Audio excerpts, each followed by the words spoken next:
అమ్మో అని అంటున్నాడు. చూడండి, భార్య వచ్చింది, నీ ఆస్తి పోయింది, నీ బిడ్డలు పోయారు, సమస్తం వెళ్ళిపోయింది, ఇక నువ్వు చూస్తేనేమో నీ వాసన నాకు అసహ్యం కొడుతుంది, నీ దగ్గర ఆ కురుపులు, ఆ పుండ్లు, ఆ వాసన నేను భరించలేకపోతున్నాను, ఇంకేంటి నీ యథార్థత? ఏం చేశాడు నీకు దేవుడు?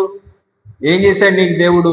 ఒక్కసారి నువ్వు దేవుణ్ణి దూషించి చచ్చిపో అని అంటుంది. నువ్వు దేవుణ్ణి దూషించి చచ్చిపో. చాలా మంది సహనాన్ని కోల్పోయే వాళ్ళు ఉన్నారు.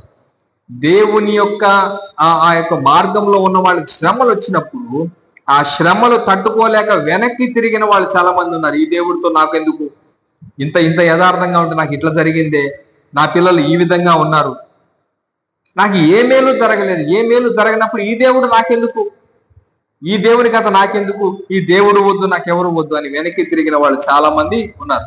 అట్టి వారందరికీ యోబు గారి యొక్క జీవితము ఒక పాఠముగా మనిషికి ఇక్కడ మనకు కనపడతాం. అందుకే అంటున్నాడు, నీవింకను యథార్థత వదలకు ఉందువా, దేవుణ్ణి దూషించి మరణము కమ్ము అని చెప్పి తన భార్య యోబుతో అన్నప్పుడు యోబు అంటాడు, అందుకు అతడు, మూర్ఖురాలు మాట్లాడినట్టు నీవు మాట్లాడుచున్నావు, మనము దేవుని వల్ల మేలు అనుభవించుదుమా, కీడు అనుభవించ తగదా అని అంటా ఉన్నాడు. హల్లెలూయా. చూడండి, దేవుని వల్ల మాకు మేలే కావాలా, కీడు వస్తే తీసుకోవా, కీడు కూడా తీసుకో.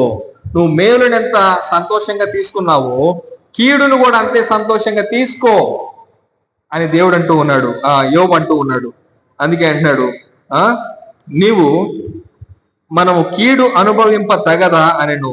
ఈ సంగతులలో ఏ విషయమందైనను యోబు నోటి మాటతోనైనను పాపము చేయలేదు అన్నాడు. హల్లెలూయా. ఎంత గొప్పవాడండి యోబు. యోబు పాపము చేయలేదట.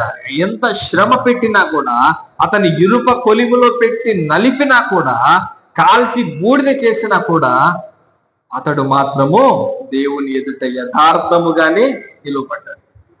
ఇట్టి యథార్థవంతులను దేవుడు కోరుకుంటా ఉన్నాడు.